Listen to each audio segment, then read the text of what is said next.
Bismillahirrahmanirrahim. Assalamualaikum warahmatullahi wabarakatuh. Alhamdulillahirabbil alamin wa bihi nasta'inu ala umuri dunya waddin wassalatu wassalamu ala asrofil anbiya'i wal mursalin wa ala alihi washabihi ajmain amma ba'du. Baik, kami dari kelompok 2 yaitu saya Falatullah Rozikin dan rekan saya Fahri Ardiansyah. Di sini kami akan mempresentasikan hasil tugas kami yaitu dalam mata kuliah studi hadis yang berjudul Hadis pada Masa Kodifikasi Awal Abad Kedua Hijrah. Pada abad kedua Hijrah, masa At-Tabaut Tabi'in, pada masa ini pembukuan hadis dimulai.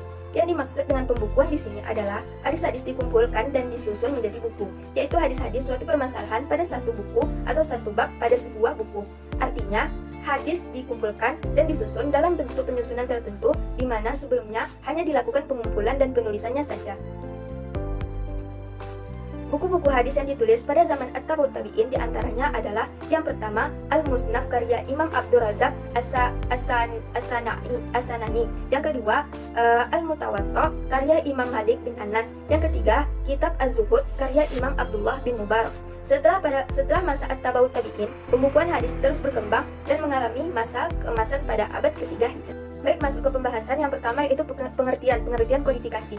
Kata kodifikasi dalam bahasa Arab dikenal dengan istilah tadwin yang merupakan bentuk masdar dari dawana, yudawwinu, tadwinan yang berarti pembukuan. Pembukuan adalah mengumpulkan sesuatu yang tertulis dari lembaran-lembaran dan hafalan yang ada di dalam dada, kemudian menyusunnya hingga menjadi satu kitab. Jadi, kodifikasi berbeda dengan menulis, karena menulis belum tentu disusun menjadi buku, sedangkan kodifikasi tulisan yang telah dibukukan. Yang kedua, B. Faktor-faktor yang mendorong kodifikasi hadis. Di sini ada beberapa faktor yang mendorong. Yang pertama, Al-Quran telah dibukukan dan tersebar luas, sehingga tidak dikhawatirkan lagi akan tercampur dengan hadis. Yang kedua, para perawi hadis telah banyak yang meninggal. Jika hadis tidak segera ditulis dan dibukukan, maka lama-kelamaan hadis akan hilang bersama dengan meninggalnya perawi hadis. Yang ketiga, daerah kekuasaan Islam semakin luas dan peristiwa-peristiwa umat Islam semakin kompleks, sehingga memerlukan petunjuk dari hadis sebagai sumber agama. Yang keempat, pemalsuan hadis semakin merajalela. Jika kejadian tersebut dibiarkan, maka akan mengancam kemurnian dan kelestarian hadis. Yang ketiga, yaitu ada di sini tokoh-tokoh ulama yang berjasa pada masa ini, yaitu pada masa kedua Hijrah.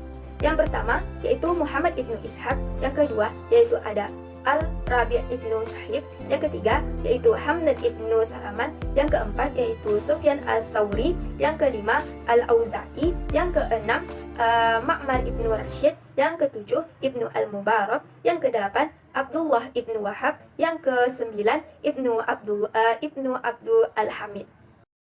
Baik, masuk kepada keempat, D. Hadis abad ketiga Hijrah dan hadis pada abad keempat Hijrah. Yang pertama, hadis abad ketiga Hijrah. Abad ketiga ini merupakan masa penyaringan dan pemisahan antara sabda Rasulullah dengan fatwa sahabat tabi'in. Masa penyelesaian ini terjadi pada masa Bani Abbasiyah, yakni Al-Ma'mun sampai Al-Mu'tadir sekitar 201 sampai 300 Hijrah. Periode penyeleksian ini terjadi karena pada masa Tadwin belum bisa dipisahkan antara hadis marfu, mawquf dan matbu, hadis yang dhaif dari yang sahih. Pada saat ini pula mulai dibuat kaidah-kaidah dan syarat-syarat untuk menentukan apakah suatu hadis itu sahih atau dhaif. Pada para periwayat hadis pun tidak luput dari sasaran penelitian mereka untuk diteliti kejujuran, kekuatan, hafalan, dan lain sebagainya. Materi kodifikasi yang dibukukan pada abad ini dipisahkan antara hadis Nabi, pendapat sahabat, dan tabi'in, meskipun hadis-hadis yang dihimpun tidak diterangkan antara yang sahih, hasan, dan dhaif. Para ulama mengkodifikasikan hadis-hadis dalam kitab-kitab mereka dalam keadaan masih tercampur antara ketiga macam hadis tersebut.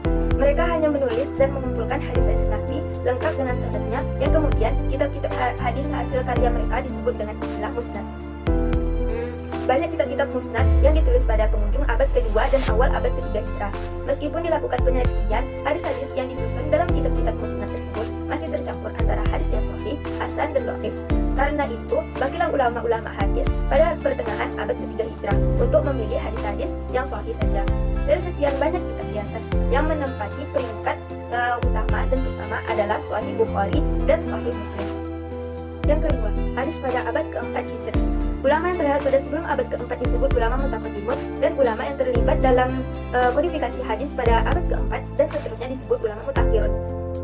Hadis-hadis yang dikumpulkan oleh ulama hadis pada abad keempat dan seterusnya kebanyakan dikutip atau dinukil dari kitab-kitab karya ulama mutaqaddimun. Sedikit sekali yang mengumpulkan dari usaha mencari sendiri kepada penghafalnya. Dengan kata lain, kebanyakan mereka meriwayatkan hasil dengan berpegang pada kitab yang sudah ada. Riwayatan hadis berlangsung dari para periwayat sebagaimana pada abad pertama sampai ketiga Hijrah yang dilakukan para ulama hadis. Di samping karena hampir semua hadis sudah ditulis dalam beberapa kitab yang sudah ada, juga tradisi para periwayat mulai berkurang.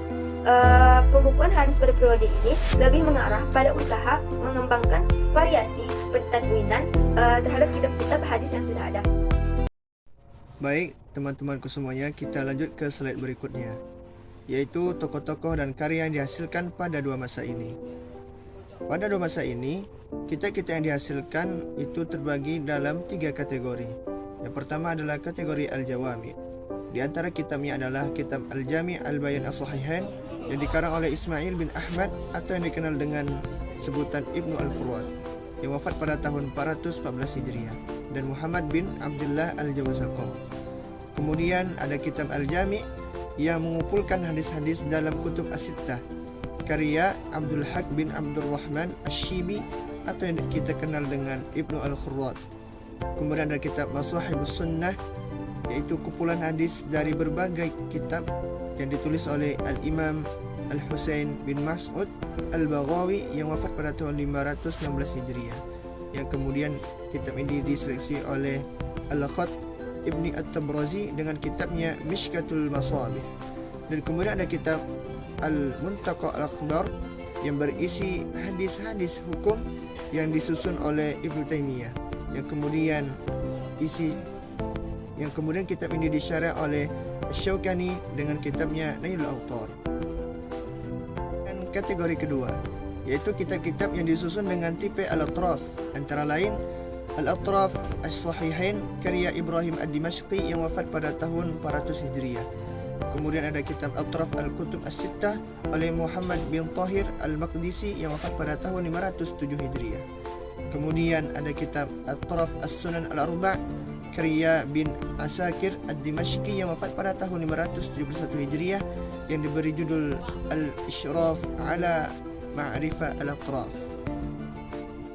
Kategori ketiga yaitu kitab-kitab yang mentakhrif dari kitab-kitab hadis tertentu, kemudian yang meriwayatkannya dengan sanad sendiri yang lain sanad yang sudah ada dalam kitab-kitab tersebut, antara lain Mustakhraj As-Sahih Al-Bukhari karya Al-Hafiz bin Al-Mardawai yang wafat pada tahun 416 Hijriah. Baik, kita sekarang berada di penghujung dari presentasi ini, yaitu tentang perbedaan masa kodifikasi kedua, ketiga, dan keempat. Yang pertama, kodifikasi kedua. Pada abad kedua, ulama dalam aktivitas hadis tidak melakukan penyaringan dan permisahan. Mereka tidak membukukan hadis-hadis tetapi fatwa sahabat dan tabi'in yang kemudian dimasukkan dalam kitab mereka. Kemudian di abad kedua ini, ulama yang berhasil menyusun kitab tadwin dan sampai pada kitab adalah Malik bin Anas yang hidup pada tahun 93 sampai 179 Hijriah yang menyusun kitabnya Al-Muwatta. Kemudian pada abad kedua ini diwarnai dengan meluasnya pemalsuan hadis yang telah ada semenjak masa Khalifah Ali bin Abi Thalib. Kemudian pada abad kedua ini kegiatan telaah terhadap ahwal ar-ruwah atau keberadaan para periwayat hadis semakin diintensifkan. Kemudian pada kodifikasi ketiga, yaitu pada abad ketiga, merupakan masa penyaringan dan pemisahan antara sabda Rasulullah SAW dengan fatwa sahabat dan tabi'in. Kemudian juga pada abad ketiga ini mula dibuat kaedah-kaedah dan syarat-syarat untuk menentukan apakah suatu hadis itu sahih atau dhaif. Juga pada abad ketiga ini, materi kodifikasi yang dibukukan pada abad ini dipisahkan antara hadis Nabi, pendapat sahabat dan tabi'in. Dan pada abad ketiga ini, para ulama mengkodifikasikan hadis-hadis dalam kitab-kitab mereka dalam keadaan masih tercampur antara ketiga macam hadis tersebut.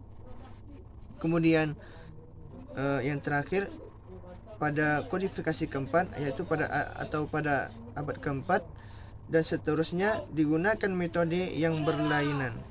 Juga pada abad keempat ini, ulama yang terlihat pada sebelum abad keempat disebut ulama mutaqaddiman atau ulama al-mutaqaddimun, dan ulama yang terlihat pada kodifikasi hadis pada abad keempat dan seterusnya disebut dengan ulama mutaakhirun. Juga pada abad keempat ini, hadis-hadis yang dikumpulkan oleh ulama hadis pada abad keempat dan seterusnya kebanyakan dikutip atau dinukil dari kitab-kitab karya ulama al-mutaqaddimun. Sedikit sekali yang mengumpulkan hadis dari usaha mencari sendiri kepada para penghafalnya. Dan yang terakhir perbedaannya adalah pengukuhan hadis pada periode ini lebih mengarah pada usaha mengembangkan variasi pentadwin terhadap kitab-kitab hadis yang sudah ada. Quote presentasi yang dapat kami sampaikan, lebih dan kurang kami mohon maaf. Wabillahi taufiq wal hidayah. Wassalamualaikum warahmatullahi wabarakatuh.